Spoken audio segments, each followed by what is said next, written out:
Many of us have questions about who we really are. Why do you need to know? I just want to know where I come from. I'd like to know before it's too late. And what our future holds. If you do have the gene, there's a 50% chance that your boy has the gene. Hello, Puppet. Hello, Puppet. Now, amazing advances in DNA technology mean those questions can be answered for the very first time. I think everybody deserves to know who created them. From our families I'm hoping to find if this is my brother. to our ancestry I was told that I was handed over in a pillowcase. to our health. We've made him. What if I'm the thing that destroys him? Working with leading geneticists, genealogists and doctors, When I was born, it was really obvious I was not his daughter. we're going to help people unlock life-changing secrets Everybody knew, and I didn't. through the power of a DNA test.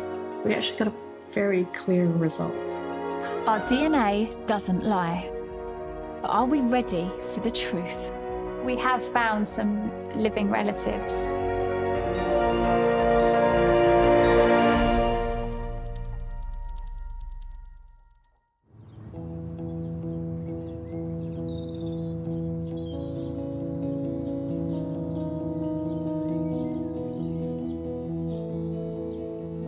Triplets, David, Philip and Peter, were adopted when they were 4 years old and have never known the identity of their birth father. They're wondering if analysing their DNA can solve the mystery of their ethnicity.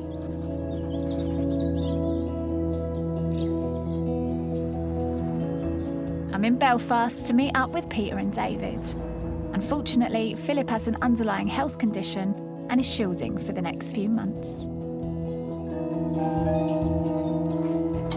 Hello. Hey, how are you? I'm good.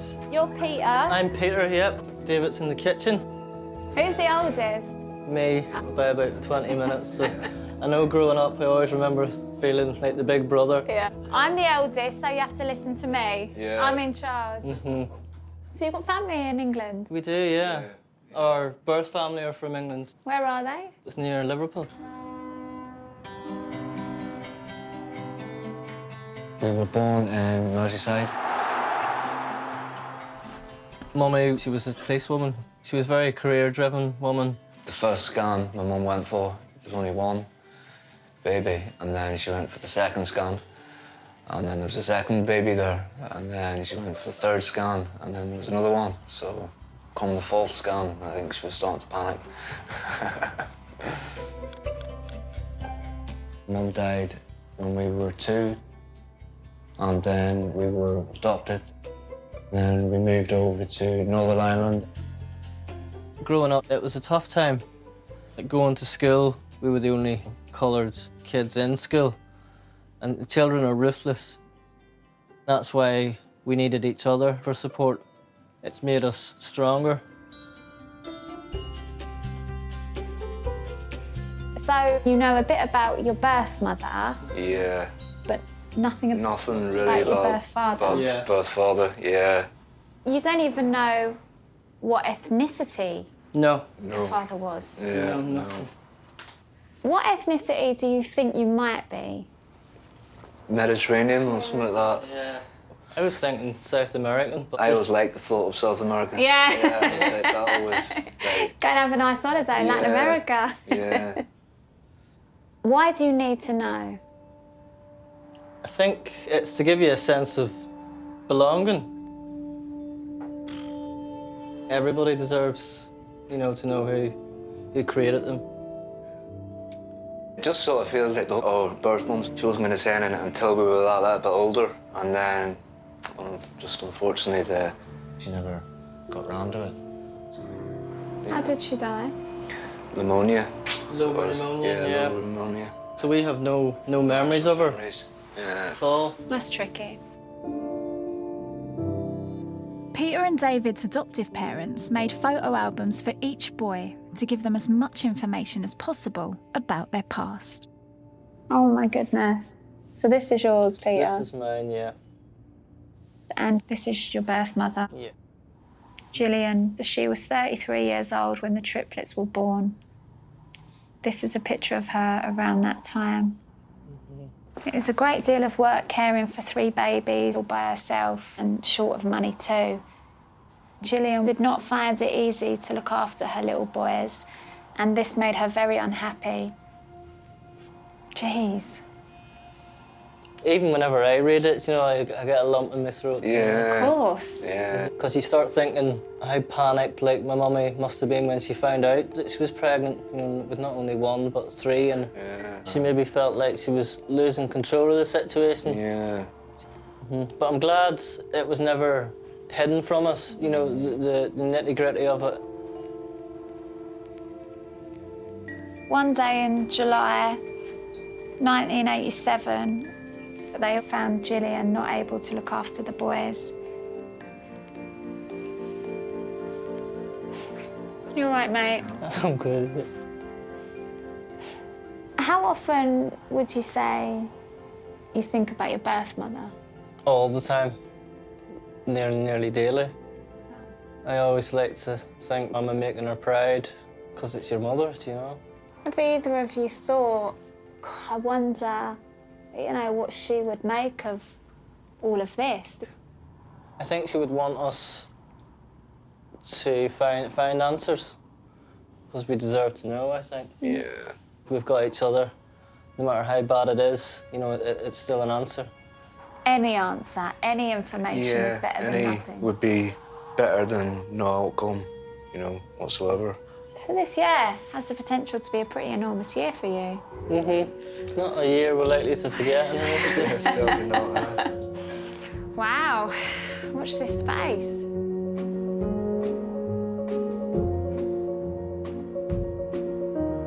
Peter and David have travelled to the University of Leicester to meet leading geneticist Professor Churi King. She'll be working with a team of genealogists, social workers and counsellors, attempting to uncover their ancestry and help them through the process. Hello. Hello. Come on in, take a seat. Yeah. Lovely to meet you. You too. So how can I help you? What would you like to find out? We were adopted from a young age, so our mother is English, but we don't know any information about our biological father. You know, so obviously we've got a darker skin colour that comes from our father, but we don't know where he's from, where his ancestors are from, his family are from, any of that. So we're looking for those sort of answers. So in terms of ancestry, you were born in Liverpool. Yeah. Yeah. It's a port city, and it's got a lot of people from all over the world living there. Certainly ancestry-wise, what we can do is we can look at your DNA, and we can actually tell where people's ancestry comes from really accurately at things like the continental level. But I'm hoping that we'll be able to say something about regionally about where your ancestry seems to come from. The other thing that will be interesting to do is we can look at another piece of DNA. Because you are boys, the one thing I can say for certain, there'll be a piece of DNA that you all share and that you're identical on, and that's something known as the Y chromosome. So women, we've got 2 copies of this rather large X chromosome. Men have got an X chromosome, but they've also got this really tiny Y chromosome. It's a gene which sends the fetus down the path to becoming a boy. So that means men have it, they get it from their dads, which has come from their dad. But that's the one piece of DNA that you will definitely all share the same. Is your Y chromosome, and that will come from your dad. And that'll be an interesting thing to look at because particular types of Y chromosomes are found in particular parts of the world. Right, okay, so what we need to do at the start of this process is get a DNA sample from you, and for that, I need your saliva. Churi and the team will now examine Peter and David's genetic code and compare it to the 25 million people already on worldwide DNA databases. It will be several weeks before they get their results.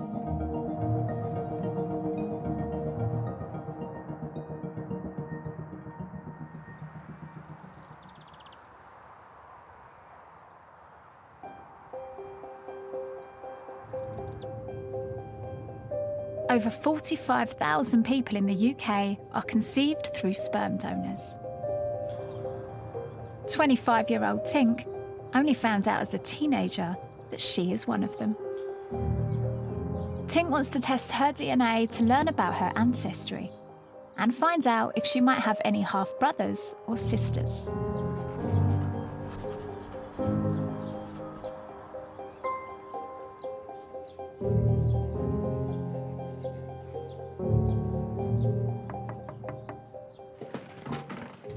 Hello, okay. How are you? I'm okay, you all right? Thank you ever so much for saying That's come round. Oh, look at your house. Isn't it beautiful? Oh, thank you. I'm in college at the minute. What are you studying? Photography. No way. Yeah. Are these all yours on the wall? Yeah, they're all mine. Oh my goodness, look at the kids. I think they're gorgeous. Oh, thank you. So you were conceived via a sperm donor. Yeah. When did you find all this out? I was 17. I was about 6 months pregnant, and my dad called me downstairs. So I sat down and I was just sitting on my phone. He was like, "No, I really need to tell you something." And I was like, "All right, okay." And then he just said that he had a vasectomy. They tried to reverse it to have me, but it just didn't work. So he then said, "Oh, we use a sperm donor." And I just burst into tears. Didn't know what to do. So up until that point, I had no idea. you thought that was your dad, your biological father? That was the man I was living with, yeah. Thought that was my dad. It was just surreal. But it made sense to me, in a way. Blow a kiss. When I was growing up, I had 2 siblings who were from my dad's previous marriage. I wasn't an only child, but I felt like an only child because they were both a lot older. I felt like the black sheep in a way. I remember we had a family get-together once in my dad's, and like everybody was having photos together saying like, "Oh, look, you look really alike." And I was just standing there like, I didn't know what to do. It was horrible. Everybody looked like each other and everybody was related to each other, and then it's just me. Would you like to know who the sperm donor is or was? I want to find out if I've got siblings, and I want to find out, you know, where I come from. But I just feel like my dad is my dad, and I don't want to upset him at all. I can sort of relate to not wanting to upset the man who raised you. Yeah. Because actually the guy who raised me isn't my biological father. Yeah. And you sort of feel a sense of loyalty to them. Definitely. You know, I'm really grateful for everything you did, but there's just something that I need to do. Need to do. Yeah. I just need to. It's my last little missing puzzle. When you found out that you had been conceived via a sperm donor, what's the first thought that pops in your mind? Like, how do you digest that information? I don't know, because I think it's just a really weird term anyway. Like, you're a sperm donor child. It just sounds clinical. Some random person who was kept in a freezer. Like, I don't... That's all I know. I just think it's really weird because I was made in a tube. So, in an ideal world, what would you like to happen? How would you like to see this play out? Find a sibling, we get on. That would be amazing. Just to find out where I come from. Have I got any heritage in different countries? I don't know. If there's other people there, then it takes away the feeling of, well, I was just born in a clinic. So what do you know at this point? All I know is that he was a student from Leeds, and that's all I was ever told. No name? Nothing. No idea of how old he was? Nothing.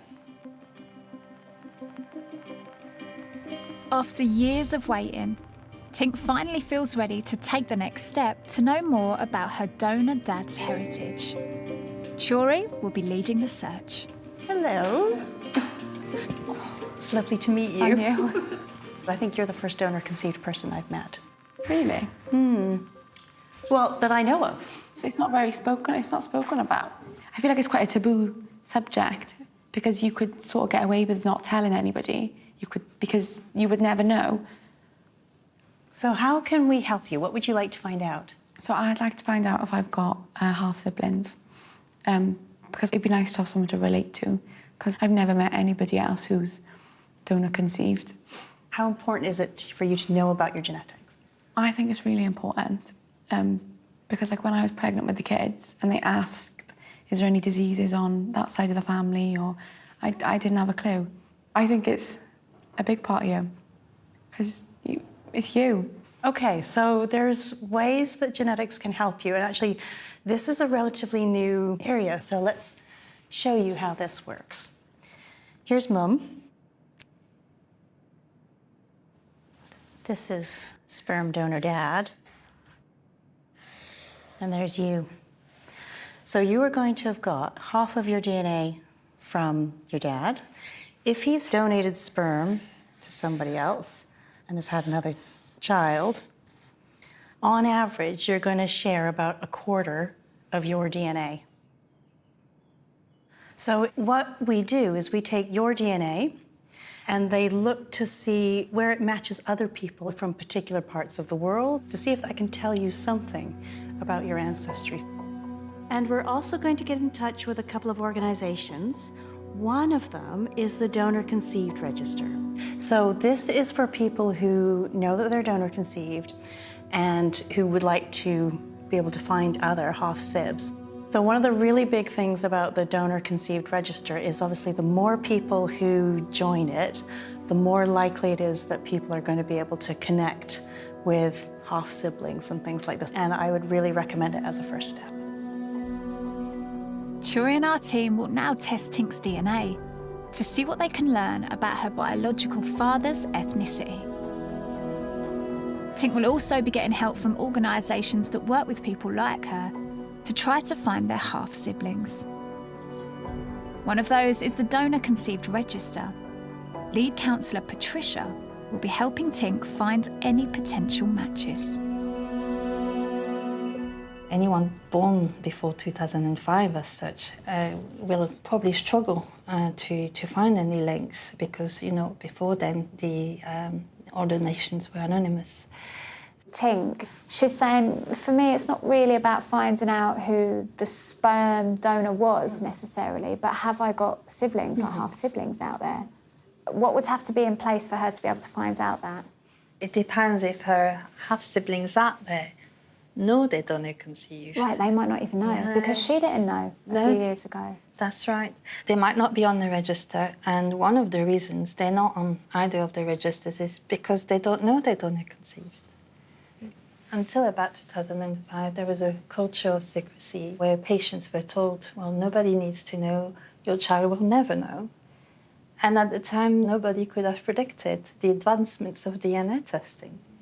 So she might not find anybody now. And we have people on our register that have been with us for years, and then suddenly there's a link that comes out of nowhere. So it can happen anytime. Doesn't mean that at the moment, if she hasn't got any link, there won't be some in the future. Only a small percentage of donor-conceived children have signed up to the national registers to find their half-siblings. So for Tink to get a match, it will be a matter of luck.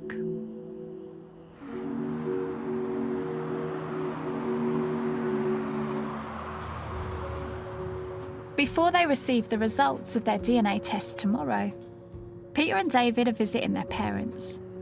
The boys want to find out how their parents feel about digging into their past. I remember the first time our adoptive parents came to meet us. We were terrified. I remember the door going, knock, knock, knock. And then straight away I hid behind the sofa. All three of us were hiding.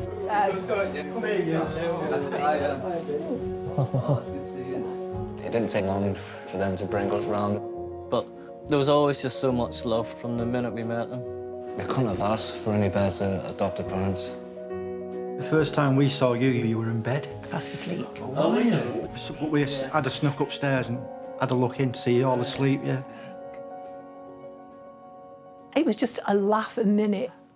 There were such little characters. When you've got three in an almost mirror image, it was exhausting, it was exhilarating, but I was just entranced by them, I'll be honest with you, I really was. But initially, We also had social services telling us about the fact that they were mixed race and would that be a problem? Didn't matter about their ethnicity. But the way that they were being treated, even at primary school, I remember one of them being in the bath and somebody had said something to him. And I said, "What are you doing?" He was really rubbing his arm and he said, "I'm trying to take the black off." And that broke my heart. You know, he was 5. When we moved into Ireland, we really went there because we knew you would be accepted more, that you wouldn't be defined by your colour. Yes, it was going to be a better life for you. And it has been, do you think? Yeah, exactly. And I think the fact that you're still there Says it all. says it all, I think. Yeah. Yeah, it's home. So what's going to happen tomorrow? We'll meet the geneticist, isn't it? Or the geneticist, yeah? We will get our results and see what happens. If there's ever a time to find out any information, it's probably going to be now or never. And if it's never, we tried it, we did our best, and that's what we can do. You know, no matter what answer we get, it's not going to change anything Well, I whatsoever. hope you let me know as soon as possible. Yeah. I wish I knew about the father. I tried to find out and couldn't get anywhere at all. Because you need to know who your origins are. It's just, we take it for granted, actually. And we will be there to support them 100%.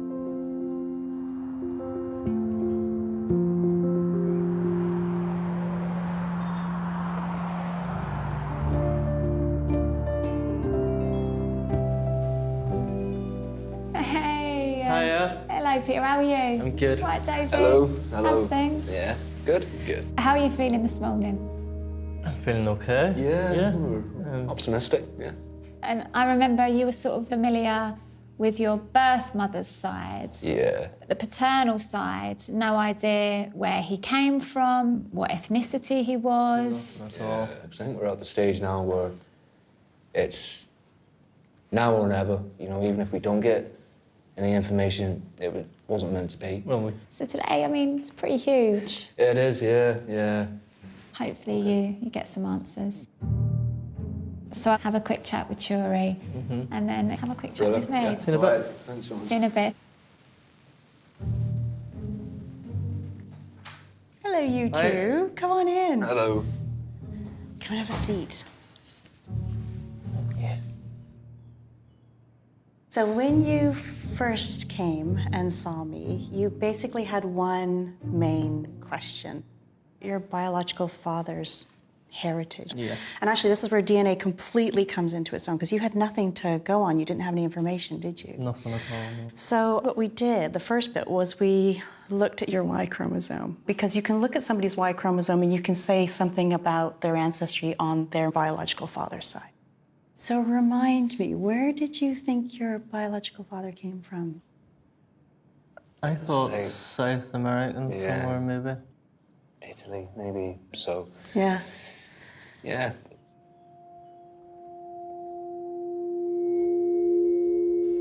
We actually got a very clear result. Right.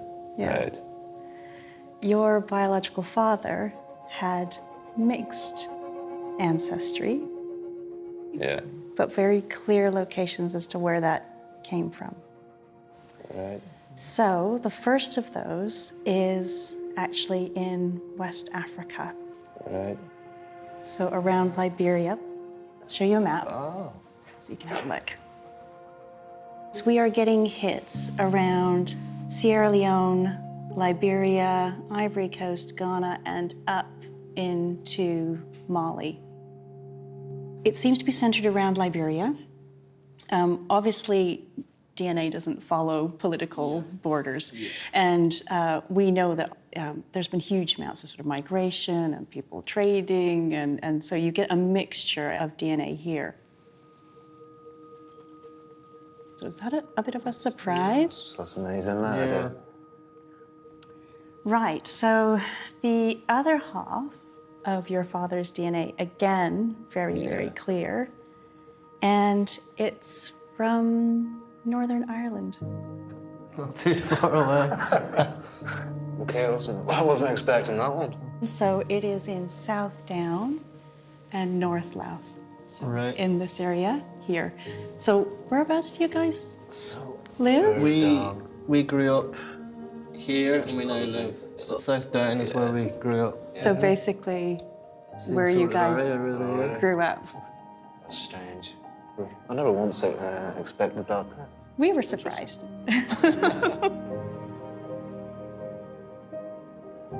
Wow. The other thing that we were doing was that we were looking in the database and we're looking for people who share a high number of centimorgans with you. So centimorgans is basically a term that we use to describe how much DNA you're sharing in common with somebody else. And we got a match.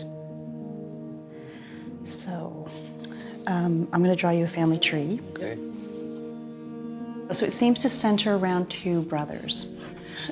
This one is a chap called James. Over here, this is Samuel. Now, we are getting a match with a woman who we think is your first cousin. So James is her father. So we think that Samuel would be your father. We think that's the most likely scenario. Now, really sadly, from talking to the family, we think that Samuel died about a decade ago. Right. Right. Yeah.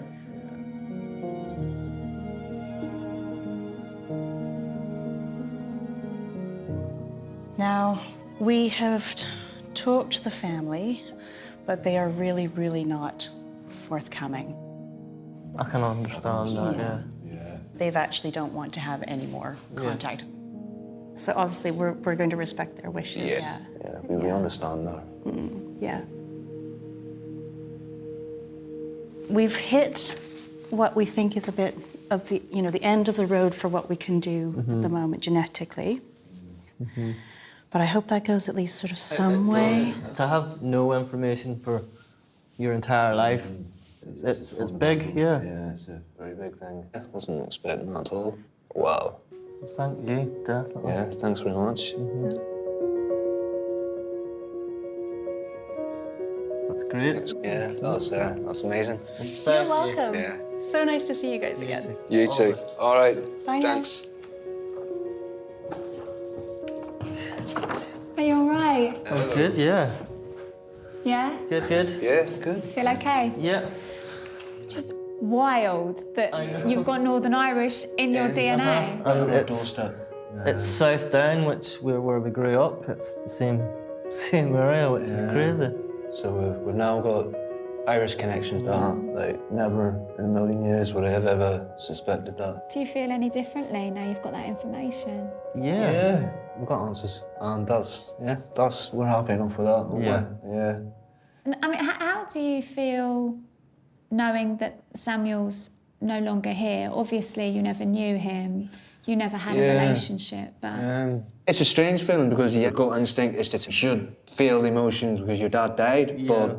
We've got a great family around us, and it's just about... putting the final pieces to the jigsaw, really. Are you wanting to give your mum a call? Yeah. Right, okay. Hello? Hello, Hey. how are you? I'm all right, thank you, Stacey. Hi, Dad. Hi, Dave. Apparently we have West African DNA. Really? Yeah, so there's a close match to Liberia. Really? Yeah. Our father would have been mixed race. His mother was Northern Irish. So, really? and that's in and around South Down, believe it or not. Oh, wow. Yeah. So, David, we can rule out Italian. Yeah. So there was a DNA match to a potential first cousin, if I got that right. Yeah. They managed to contact the family. Unfortunately, they didn't want to really have anything to do with it, which is understandable. You know, the man that could possibly be our father, actually, he died 10 years ago. That's what the family is saying. How do you feel? How do you feel? I'm happy that I've got answers. You've got answers. Yeah, And everybody exactly. deserves that. Everybody. 35 years later, we got there. Yeah. Dad and I are so pleased for you. I know. Thank you. I'm so emotional because I'm so happy for you. Stop, you're gonna make me cry. I'm really pleased for you. Yeah, thank you. I'm proud of you. Yeah. You'll never stop being our kids, though. Of course not, no. You know that. Yeah. The answers we got were amazing. We're definitely stronger Irish connections now. Yeah, Probably it gives us more, stronger yeah, roots in where we live already, which is nice. Our main aim was to find out where half of our DNA comes from. And when we've achieved that, we've really got the answers we've been looking for.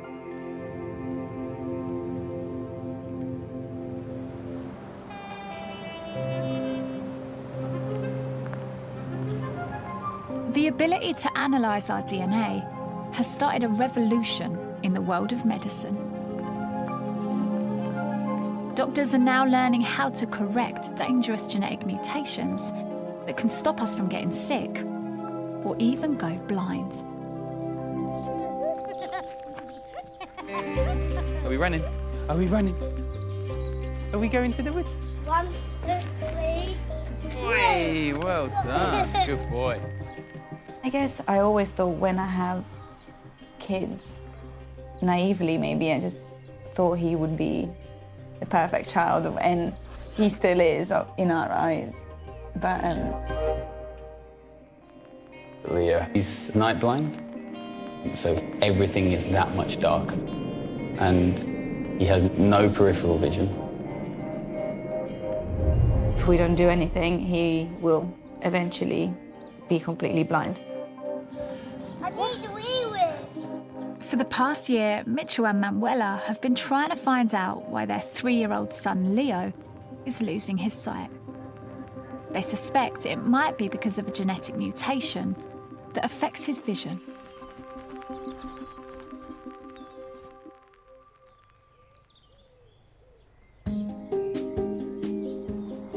Ready?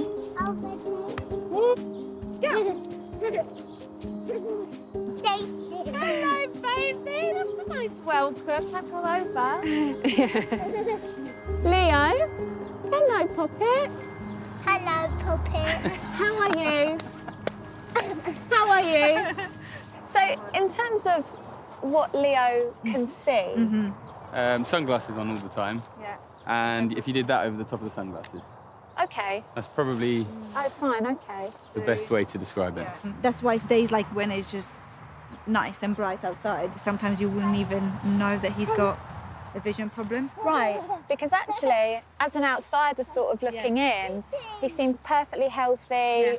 But actually, that's not the case. No. I mean, when did you first notice, actually, I don't think it's all quite right? Pretty soon, actually. I think he was maybe three or 4 months. That young? Yeah, because he wasn't tracking us. He was not looking at us. He was staring at the sun. It was almost like he was looking through you. So as it stands now, it's correct to say that his sight is deteriorating, and if we don't intervene, he will end up blind. Yeah, by teenage years. Yeah. That's a lot, isn't it, to have to digest? Yeah. He's such a smiler. He's a real charmer. Oh, Leo. Let's go home. Let's go home. The first time he tried to really get out of bed properly at night, he ended up stuck in the corner of a room. And then we just hear, help, help. And we went to go, I was like, is he saying help? Usually he'll be singing or crying or something. He's just going, help. We went, what's that? Ran upstairs. He's not in his bed. Where is he? So he's followed the wall and got to the door, but the door's open and he's just stuck.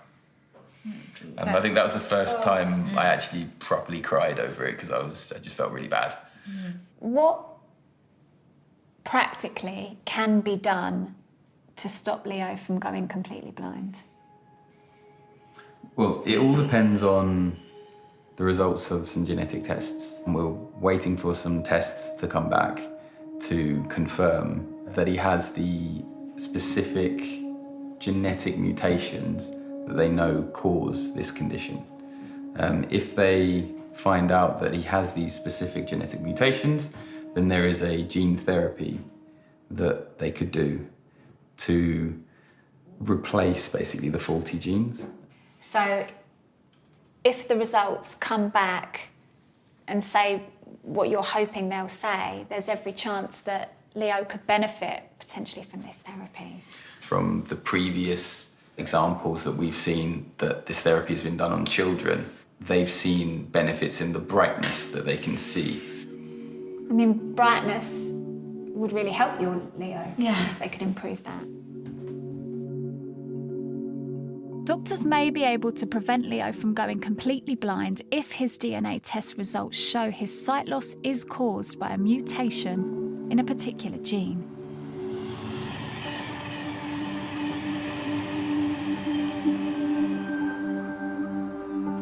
If doctors find Leo's condition is genetic, then he would qualify for a brand new form of gene therapy. Geneticists like Churi are still discovering how even the slightest fault in our DNA can have the power to affect our health. We often hear about sort of genetic mutations. Are you happy to tell me a bit more about that? Yeah, so when our DNA is being copied to go into either sperm or egg, I always kind of say it's like a bunch of typists. And what they have to do is our DNA is kind of like a book, and they have to copy this book out. So I've got a little thing here. So if I was to give you that and say, can you copy that out for me? Can you do it without any mistakes? Now, this is just one page, but if you think about our DNA, it's actually about 1.6 million of these pages that you would have to copy out with no mistakes. So as you can imagine, mistakes happen a lot. So for example, this might change to a G or a T, but you can have mutations that happen and they have no effect whatsoever. Luck of the draw, isn't it? Yeah, and you can have other mutations that you might go on to get a really serious disease because of it.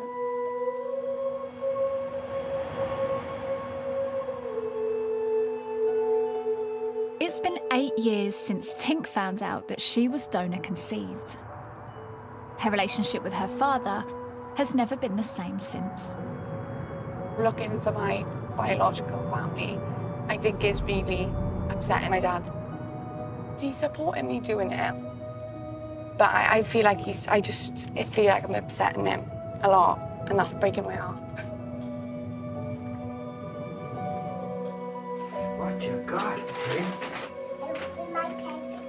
We thought we were doing the right thing. As far as I was concerned, Tink was mine, and always have been. Blow us a kiss. I was the person that protected her, that gave her the love, looked after her.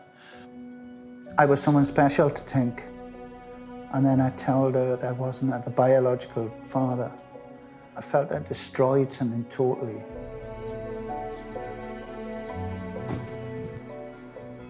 I felt because I told her that she wouldn't love me no more.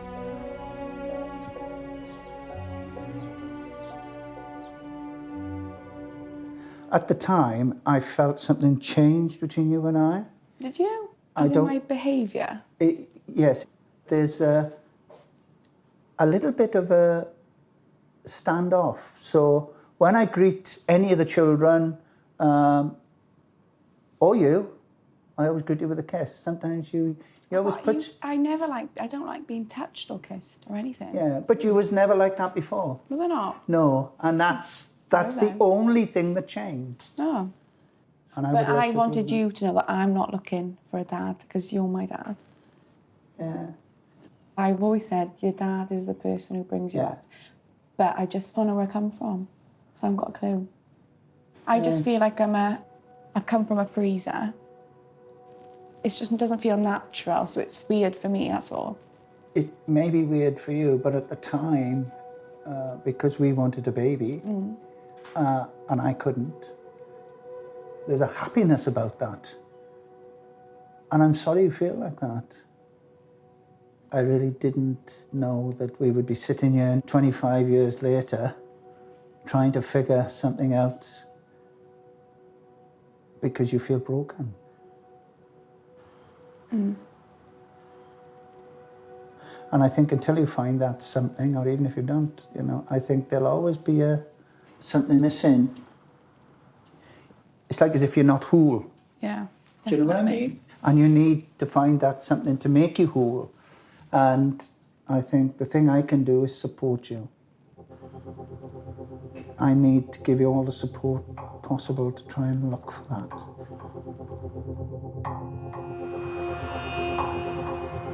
Until now, the only thing Tink has known about her sperm donor is that he was a student from Leeds. The results of Tink's DNA test are back, and she's meeting Churi to find out the truth. I have no idea what she's going to come out with, so I'm quite nervous. It's going to change my life in a big way, regardless. Hey. Oh, Tink, how are you? I'm good, thanks. How are yeah. you? How you feeling? All right. Nervous. Very nervous. Might sound strange to other people, but for me, it's very life-changing. Totally, no, it's monumental. All right, Tink, well, I'll wait here. Good luck, Okay, you'll be thank you. brilliant. And then we'll catch up in a bit. Okay. Good luck. Thank you.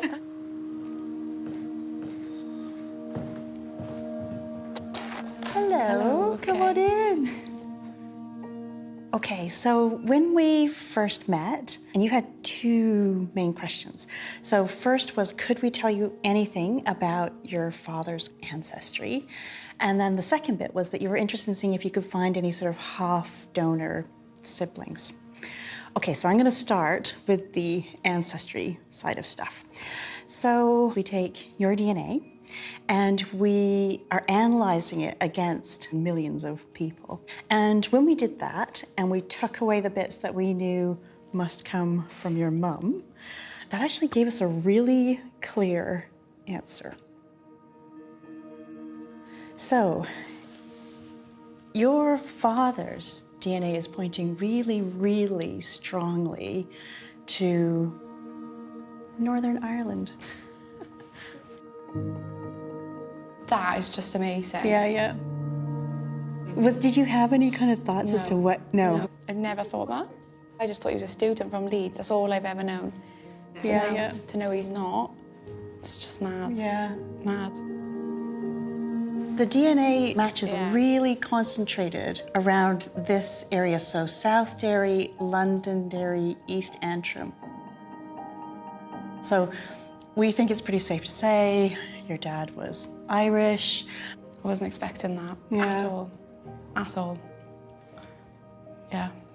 I can't get over that. That completely Yeah. ties in with the genetic evidence, absolutely. I can't believe I'm basically half Irish. Yeah. That's mind-blowing. So the other thing that you were kind of interested in was, could you find any donor half siblings? So we helped you get signed up to a number of donor-conceived registers, and you've been waiting for information to come back. So it looks like you might have a match. Okay, so that's the email that's come in.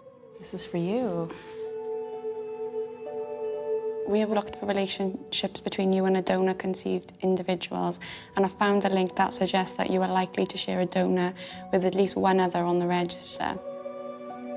It's exciting. We will be undertaking some additional tests to help further verify any links, and we will be in contact with you again once those are complete. Okay, so looking at those results, it sounds like you have a match, but we really need to be absolutely sure, which is why this extra testing is going to be needed. That's a really good start. Okay, and they're on the register as They're well? on the register. So that's the thing. The registers are only as good as whoever signs up to them. So if they are, does that mean because they're on it as well, that they're looking as Probably. well, If two people have joined, they're looking yeah. for donor-conceived siblings. So hopefully, at the end of this, you will have what you were looking for. Hopefully. Yeah, fingers crossed. Yeah, it's looking good. Thank you. You're welcome. Hello. All right? Yeah, I'm okay. How was that? I can't believe he's Irish. But just the fact it said on it, Northern Ireland, like that, was just amazing to me, just to know where I come from, I suppose. Totally. Yeah. It's your makeup, innit? It's Yeah. half of you. I feel a lot happier just to know where I'm from and to know that there might be somebody there who's looking for me too is a big relief. It's like something's just been answered. Yeah. The very fact that you've been handed over this information when we know that these registers, not everyone knows they exist. It's wild, really, that we've possibly got this match. I know. And the fact like they're on the list as well, like on the registry list, means they're sort of looking for me as well. It's just mind-blowing. Yeah, you're not alone. Yeah. Going forward, there's a real possibility that you could meet your donor sibling. And it's weird, it's just donor sibling. It's like, I've got loads of more questions. Is it a boy? Is it a girl? There could be more than one. Yeah. It's mad. Are you any more curious? Is there any part of you that wants to find out who your biological father is? Not really. I feel like I've got my dad. He's done everything for me. So the island thing was just the cherry on top of the cake for me. I'm half Irish. It's just mad. I'm half Irish. Are you? Yeah. Best half. Everyone's half Irish when it's Patrick's Day, but we really are. I love that. I'll be telling everyone that now. Did you know? You've told us 100 times, Tink.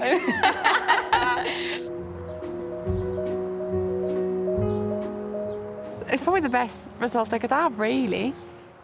It's definitely changed. I don't feel like I'm from a test tube anymore, just because I know he's a person, he's real, he's there, he's Irish. I suppose I feel a bit more whole now. The fact they're looking as well makes me feel wanted, like they're looking for me too.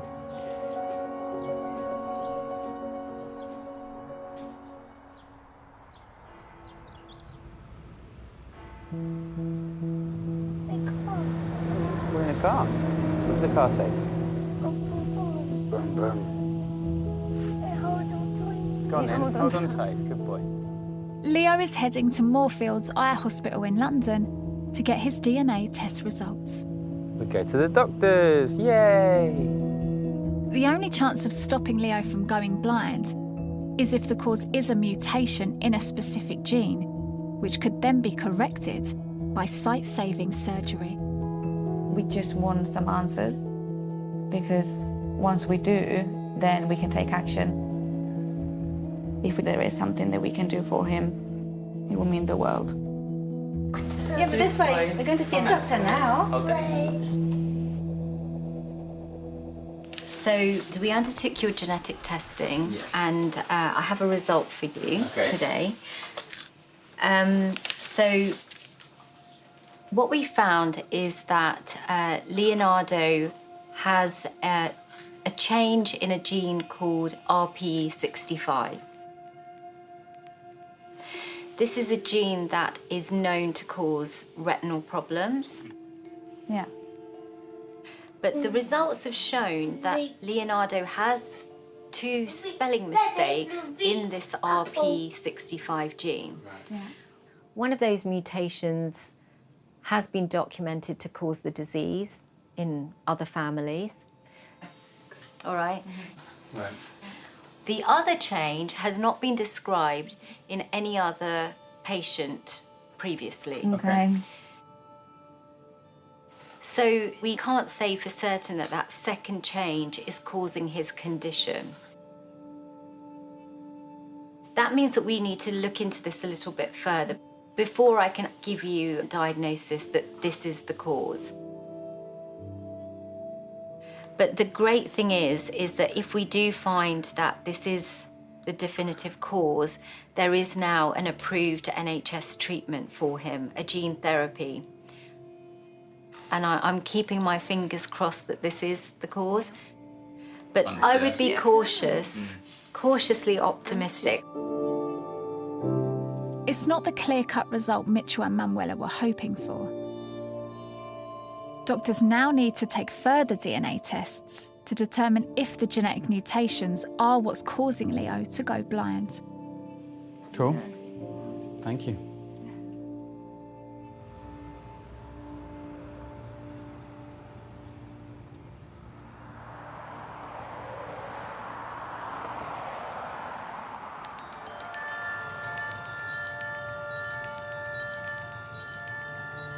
Imagine waking up in the winter and not being able to see anything.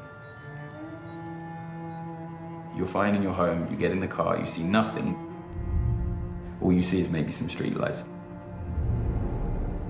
To be able to allow him to see better, it's a huge thing. Any benefit will help him in the long run.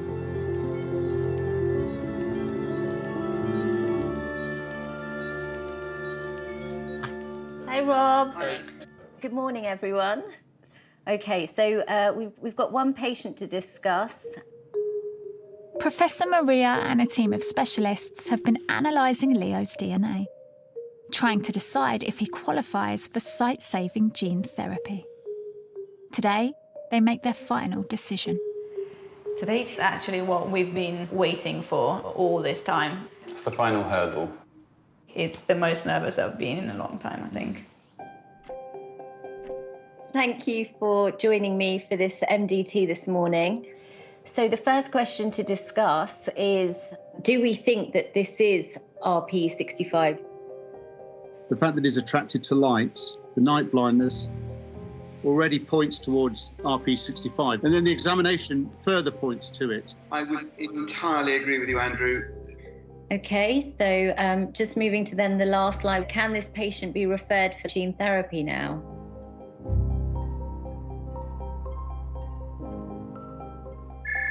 Oh. Mitch. I'm here. Hi, is that Manuela? Yeah, we're both here. Hello, how are you? Hi, Mitchell, how are you? Good, thanks. Tender hooks. Oh, yes. Well, as you know, Leo has 2 mutations in the RP65 gene.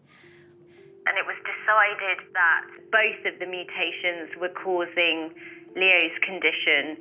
So because of that, I'm really pleased to tell you that Leo is able to qualify for the gene therapy. That's amazing. That's great. Absolutely amazing news. I can't tell you how happy and thrilled I am for you both, and especially for little Leo.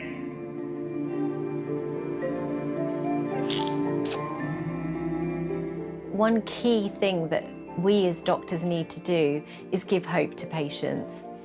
I had seen too many patients where their hope had been destroyed, where they were told that they were going to go blind and that there was nothing more that could be done.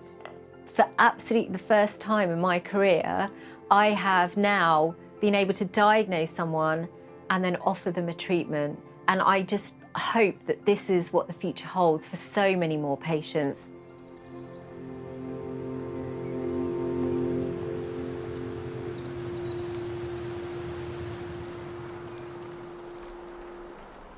One, two, That thing first is on it. Today, Leo's having his eye surgery at Great Ormond Street Hospital. He's the youngest person in the UK to receive this pioneering type of gene therapy.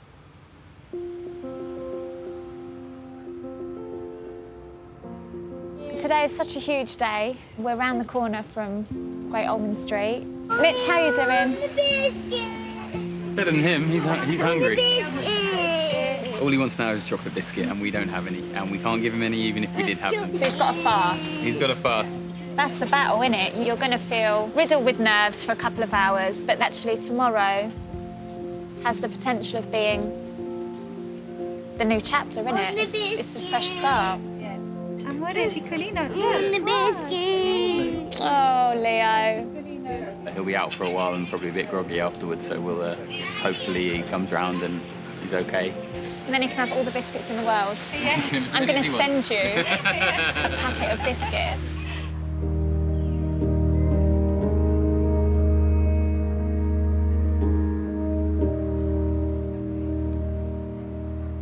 Right, team. Lights off, please. If Leo's cells can accept the healthy copy of the new gene that's being injected, it could dramatically improve his vision. I'm pretty happy with that, bub. Good. I'm really happy with that.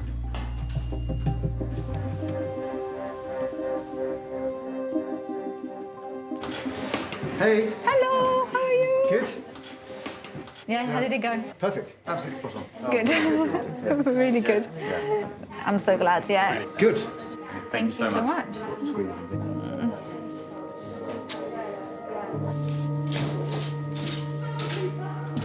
Leonardo, we're back. There we go.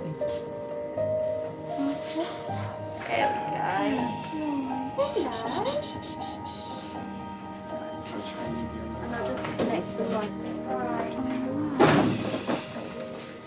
Let's get in that position.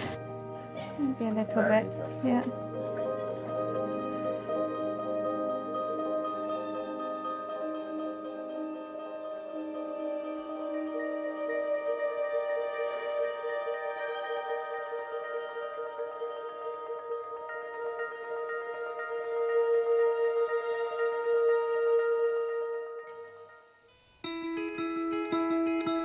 Come on, babe. You gotta wake up. We gotta get ready for school. Come on. Come on. Let's go. Ready? Yes. Roan, Roan, I won't tell you again. Oh my gosh. Oh yeah, I'll give you lazy, but all right, just see you later. Oh, Ronan. You hold that, and then we're gonna flip it. 3, 2. Yo. Right, hold on. Okay. And give it a wee tap.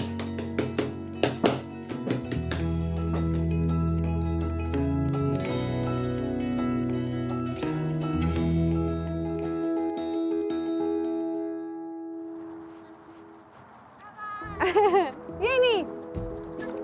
Whoa! Bumpy. Faster, faster. It's amazing. And we can see, excuse the pun, but the light at the end of the tunnel. So we can see that there's hope of a normal life for him. Uncle Biscuit!